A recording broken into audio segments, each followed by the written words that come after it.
अरे क्या बताऊं माँ, 2 पल को अपने ससुर से नजरें क्या हटाती हूँ, वो कुछ न कुछ गड़बड़ कर देते हैं। मैं आपसे बाद में बात करती हूँ। बाजार से कुछ सामान लाई थी, वो भी बाहर रखा हुआ है। शशि अपनी माँ विमला जी से कहती है। तभी उसकी नजर अपने ससुर नारायण जी पर पड़ी। हे भगवान, बाबूजी, आप भूल जाते हैं कि आप इंसान हैं। कोई इस तरह चना खाता है? आपको पता नहीं है कि भुजे चने ज्यादा खाने से भी पेट खराब हो जाता है।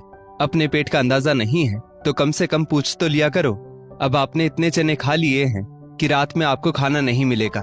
चुपचाप से अपने कमरे में जाकर बैठ जाइए और खबरदार अपने कमरे से निकले तो। बताओ, बाजार से भुजा चना मंगाया था कि शनिवार को थोड़ा सा खाऊंगी। मुझे तो याद ही नहीं था कि घर में ससुर नहीं जानवर पाल रही हूं।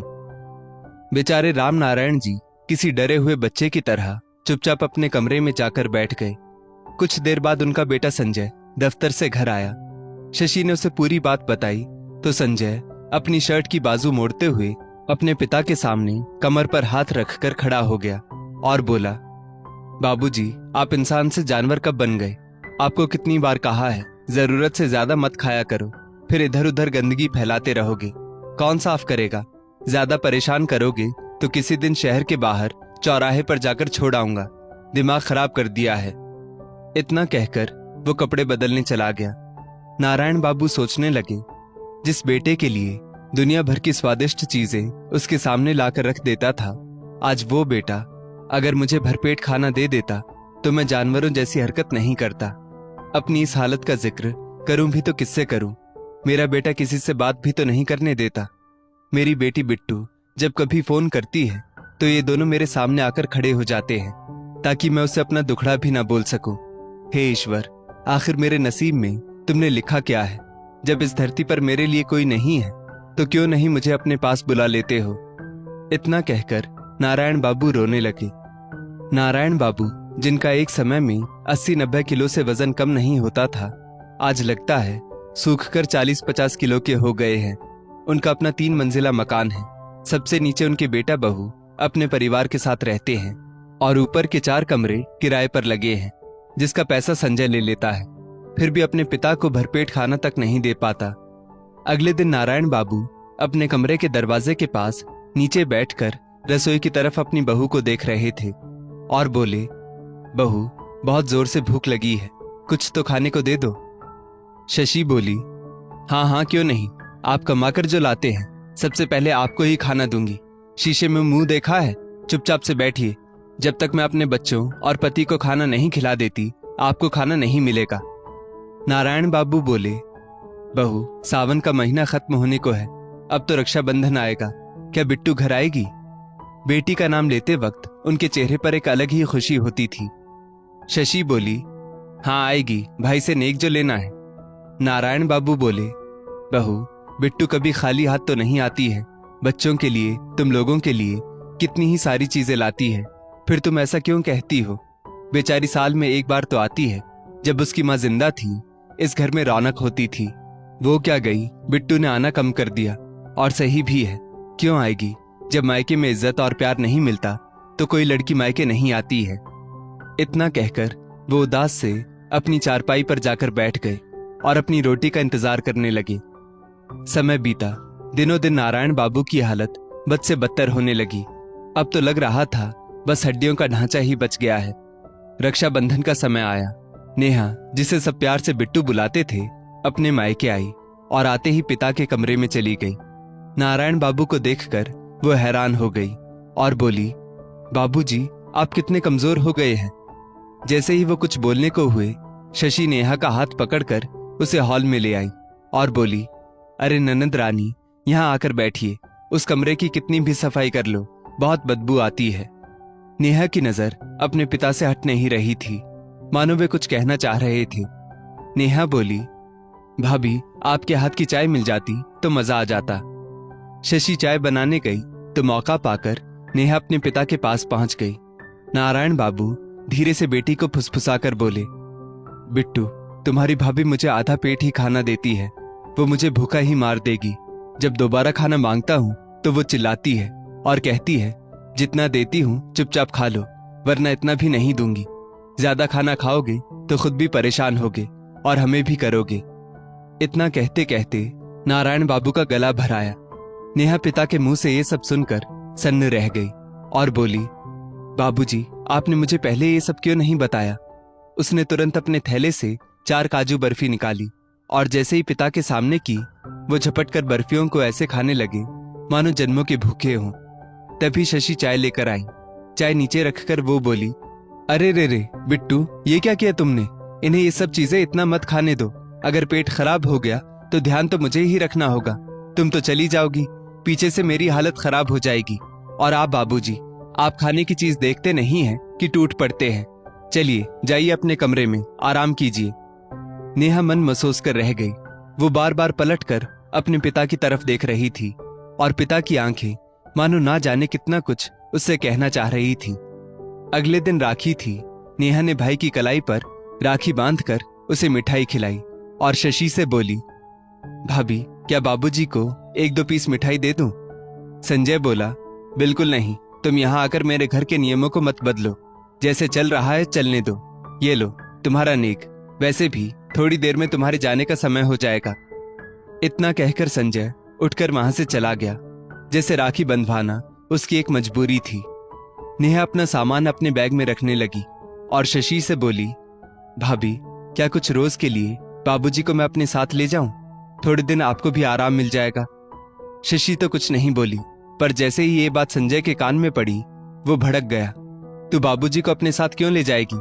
इतने साल तक मैंने किया है, तो आखिरी समय में भी मैं कर लूंगा। कोई जरूरत नहीं है उन्हें अपने साथ ले जाने की। क्या बाबूजी ने तुमसे कुछ कहा? नेहा हड़बड़ाकर बोली, नहीं नहीं भैया, बाबूजी ने कुछ नहीं कहा। बस मेरा ही मन हो रहा था कि कुछ रोज उन्हें अपने साथ रखूं, पर आप मना कर रहे हैं तो कोई बात नहीं। नेहा के मन की बात मन में ही रह गई।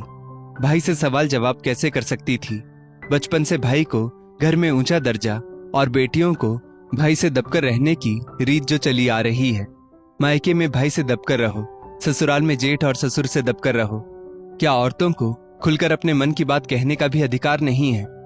यही सब सोचते सोचते नेहा ने एक बार पलटकर अपने पिता की तरफ देखा तो उसके जन्मदाता, उसके पिता तरसी हुई निगाहों से उसे देख रहे थे। आंखों में आंसू लिए नेहा अपने मायके की चौखट पार कर रही थी और उसे एहसास हो रहा था कि शायद इस बार कुछ छूट रहा है। नेहा को अपने मायके से लौटे हफ्ता भर भी नहीं हुआ कि उसके पास उसकी भाभी शशि का फोन आया। वो बोली, बाबूजी की तबीयत बहुत खराब हो गई है, अगर मिलना है तो एक आखिरी बार मिल लो। ये खबर सुनकर नेहा छटपटा गई। दूसरे ही दिन वो अपने मायके पहुंची तो खबर मिली कि नारायण बाबू अस्पताल में भर्ती हैं। नेहा ने अपना सामान घर के किसी कोने में पटका और जल्दी से दरवाजे पर जो रिक्शा मिला उसे लेकर वो अस्पताल पहुंची। अर्धमूर्छित अपने पिता को देखकर उसकी आंखें भर आई। वो उसे पहचान भी नहीं पा रहे थे। नेहा उनके पास गई और धीरे से फुसफुसाकर बोली, बाबूजी, आंखें खोलो ना, देखो आपकी बिट्टू आई है। कई बार बिट्टू शब्द सुनने के बाद नारायण बाबू ने बहुत मुश्किल से अपनी आधी आंखें खोली और बोले, बिट्टू, भूख लगी है। पिता की अस्फुट सी आवाज सुनकर नेहा को लगा मानो रेगिस्तान में फूल खिल गए। नेहा बड़े प्यार से पिता का माथा सहलाते हुए बोली, हाँ हाँ बाबूजी, कहिए ना, क्या खाएंगे? आप जो कहेंगे मैं ले आऊंगी। बताइए ना बाबूजी, क्या खाना है? पिता से ये पूछते पूछते उसकी आंखों से आंसू बहे जा रहे थे। लड़खड़ाती आवाज से वो बोले, रोटी, सब्जी। नेहा बोली, हाँ बस 2 मिनट दीजिए, मैं अभी लेकर आती हूँ। बाबूजी, मेरा इंतजार करना। इतना कहकर नेहा अस्पताल के बाहर भागी और उसने खाने का इंतजाम भी कर लिया। जैसे ही वो कमरे में आई, चारों तरफ सन्नाटा था। शायद देर हो गई थी। उसके हाथ से सब्जी रोटी का डिब्बा गिर गया और वो चीख पड़ी, नहीं बाबूजी, ऐसे मत जाओ। पर बाबूजी तो बिना खाए पिए भूखे पेट इस दुनिया से चले गए थे। देखते ही देखते नेहा का आधा अधूरा मायका भी खत्म हो गया। कुछ देर में सब लोग नारायण बाबू के घर पर जमा हो गए। सब हंस रहे थे, बातें कर रहे थे, मानो किसी को कोई दुखी नहीं था। सब उनके जाने का इंतजार कर रहे थे। सारा क्रियाकर्म समाप्त हुआ। 12 दिन बाद भोज का इंतजाम हुआ। एक कोने में बाबूजी की तस्वीर और लोग ठहाके लगाकर हंस रहे हैं, उनकी बातें कर रहे हैं। उन्हें यह भी नहीं महसूस हो रहा था कि बाबूजी सुन रहे होंगे। नेहा चौखट का सहारा लेकर एकटक नारायण बाबू की तस्वीर को देख रही थी और मन ही मन कह रही थी, बाबूजी, मुझे माफ कर दीजिए। अगर मैं थोड़ा सा साहस दिखाती तो आज आप भूखे नहीं जाते। बिट्टू, ओ बिट्टू, चल खाना खा ले, सब इंतजार कर रहे हैं। अचानक से संजय की आवाज ने नेहा को पिता की यादों से बाहर खींचा और वो चौंक कर बोली, खाना? नहीं भैया, मुझे नहीं खाना, बिल्कुल भूख नहीं है। संजय बोला, थोड़ा सा खा लो, देखो कितनी सारी चीजें बनी हैं, सब बाबूजी की पसंद की बनी हैं। संजय बार बार नेहा को खाने के लिए कह रहा था और नेहा के सामने अपने भूखे पिता का चेहरा घूम रहा था। वो चुपचाप जाकर चटाई पर बैठ गई जहां सारे घर वाले बैठे थे।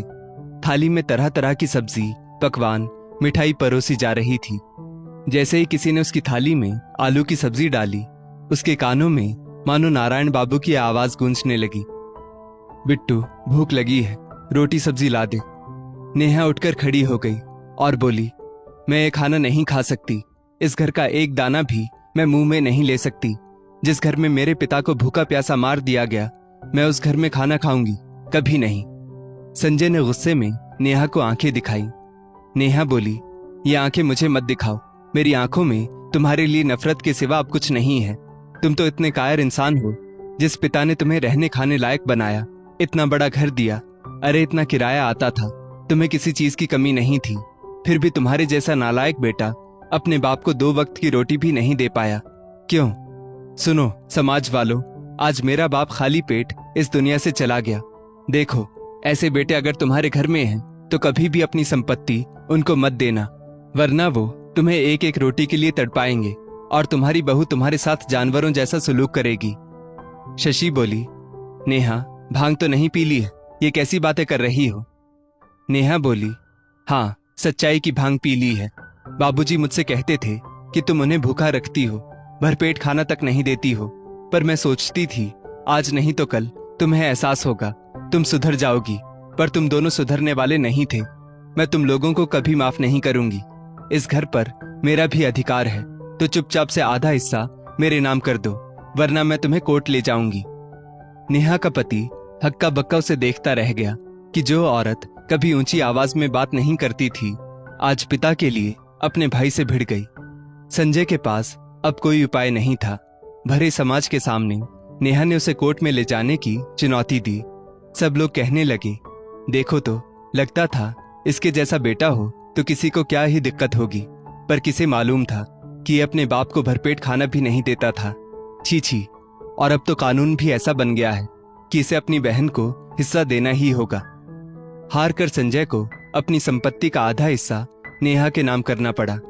नेहा ने अपने रिश्तेदारों के सामने उस संपत्ति को वृद्ध लोगों के नाम कर दिया, ये कहकर कि जैसे मेरे पिता भूखे पेट इस दुनिया से चले गए, मैं नहीं चाहती कि किसी और का बाप भी ऐसे भूखा चला जाए। यही होगी मेरे पिता को मेरी श्रद्धांजलि। दोस्तों, इस स्टोरी को लेकर आपकी क्या राय है, नीचे कमेंट करके जरूर बताइएगा। और ऐसी ही और भी बेहतरीन वीडियोस के लिए हमारा पेज जरूर फॉलो करें। धन्यवाद।